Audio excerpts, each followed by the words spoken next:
On the shores of Lake Michigan, 20 miles east of Manistee, is the Shishwa Lighthouse, a lighthouse as unique and haunting as its name. Well, Shishwa, or Selchois, is French, meaning only choice, and it was named by the French voyagers that got caught out here in the lake in a violent storm. They found this bay, made it into the bay, and got into calmer waters, and they went Shishwa. It was their only choice for survival, was getting into the bay. So the bay and the point has been called Shishwa ever since.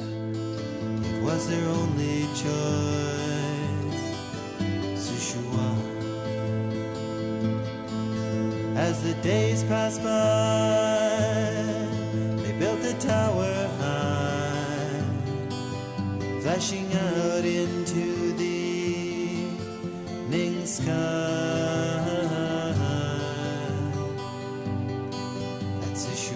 This house and complex was completed in September of 1895. The original lens was a third order Fresnel lens. It was a 3-wick fixed light. Like the rest of the operational lighthouses in the state, the Fresnel light has been replaced over the years with an automated LED light. Of course, this here's the airport beacon that was up there until they replaced it with the LED light. 2 families lived in this house. In 1925, they put an addition onto the house, and at that time they divided the house into 2, so that each family then had their own separate living quarters. This was a very well-built house, a very ornate home for government housing. All the windows, all the doors, all the hardwood floors are all original. Here's something that you might want to take a look at. Here in the new addition, you have copper molding going around all the doors. And you'll only find that here at Shishwa. Close to 260,000 visitors have been through here. People from all over the world, people who have traveled all over the world, and nobody has seen copper molding anyplace else but here at Shishwa. Another feature you won't find on any other lighthouse is the boat accents on the gable ends. Coast Guard built a ranch house across the way back in 1961 that the second assistant and his family lived in. There was always 3 men stationed here at Shishwa. That's in a second assistant keeper's uniform. And the reason why you can tell is on the lapel, it has a 2. Or you have a 1, which means you're the first assistant. If it has a K on there, you are the head keeper. The K stood for keeper. This here is the first lightkeeper, Joseph Fontaine. After Fontaine left, the gentleman over there was Captain Joseph Willie Townsend, and he was lightkeeper here from 1901 to August the 10th, 1910, and that's the day he died in this upstairs bedroom above us. He is the only lightkeeper to pass away here at Shishwa. Of course, this is the room that Captain Townsend died in. Marilyn will tell you all 101 different ghost stories. Now, we've had Captain Townsend's face appear in that mirror at least 12 different times. All these rooms have displays in them, so you can walk through the entire house. This part of the house, we have it set up as though the lightkeepers are still living here. Or maybe the keepers are still living there. More on that later with Marilyn, who I'm glad I interviewed before I climbed the 96 steps by myself to the top of the lighthouse tower. Coast Guard, of course, still owns that light. They maintain that light, and they pay the light bill for that light and that light only. We, as the Gulliver Historical Society, have done the restoration to all the buildings down here. We maintain them, and of course, we have to pay all the bills. Because we were one of the first to restore the lighthouse and open it back up to the public. The Gulliver Historical Society was formed in the fall of 1987, and in January of 1988 we started out here in the Fog Signal Building, making that into our first museum.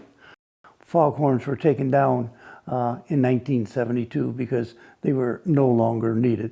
but that building is open and has all kinds of displays. The white building, that's the original boathouse. Again, part of the original complex. There's a dugout canoe in there that was found here on Shuswap Bay. Proper authorities been out. They've authenticated the canoe is coming from one log, and they time date it to the late 1600s. It is a very, very rare find, even more so in this part of the country, because here, of course, all the Native Americans use birch bark canoes, not dugout canoes.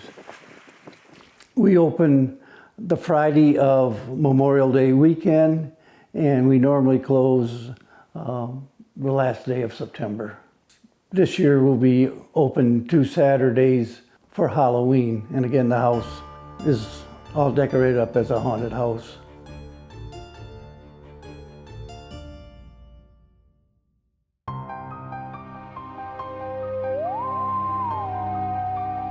I've had experiences at this lighthouse for 32 years.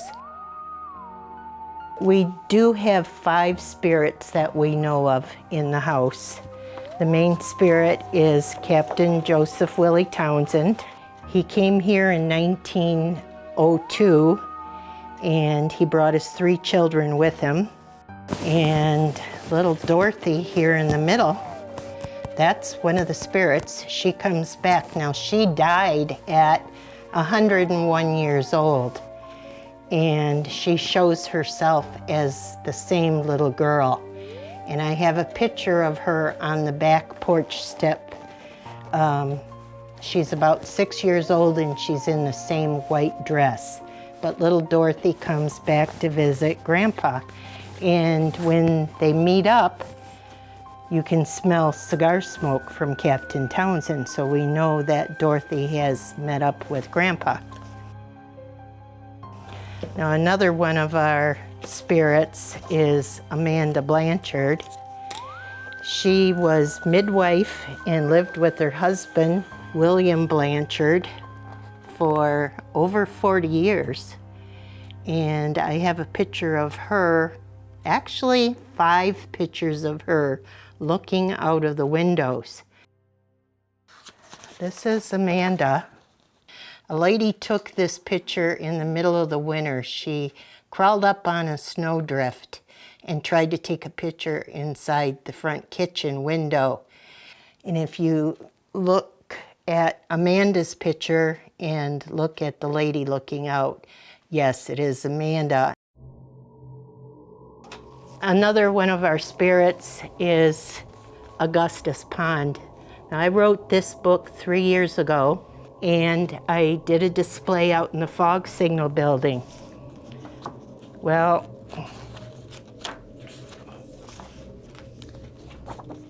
Augustus Pond showed himself in the top of the tower in September of that year. And this is up in the top of the tower. A father of 3 with his wife all started up the lighthouse, and they got chills, sick to their stomach, goosebumps. The mom and the 3 children and husband decided to come down. The husband stood outside of the gift shop here and was taking pictures because the 16-year-old daughter said, "Dad, I'm halfway up. I'm going the rest of the way up." Well, before she reached the top of the lantern room, she turned around and came back down and was walking across the front porch down the steps, coming towards her father. Her father continued to take pictures up above. They spent the night in a motel in Manistee, and the next day, the father came back with this picture and said, "What in the heck is this?" And I went, "Oh my goodness, you captured Augustus Pond." 3 weeks ago, I had a lady with 3 children and her husband coming down the tower. And the father and the 3 children came across the hallway and were standing there, and everybody's wondering, "Where's Mom?" And the husband says, "I can't understand it. She was right behind us and nobody else was in the tower." And so finally, here comes Mom, and she says out loud and pointing at Captain Townsend's picture, "Your ghost saved my life." I said, "What happened?" She said, I was coming down, I got sick to my stomach, goosebumps, the hair on the back of my head stood up, and I started falling forward. And just as I was falling forward, I felt two hands on my waist pull me backwards and set me down on the step. And I went, "You're kidding." She goes, "No, I am not kidding." And she says, I turned around and there was nobody behind me. And I said, "Can you show me any proof of that?" She lifted up her shirt, and on both sides of her waist, she had 5 red finger marks on her waist.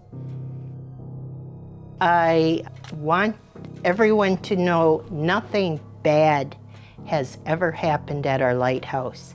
The spirits are here because they love this place so much they don't want to leave.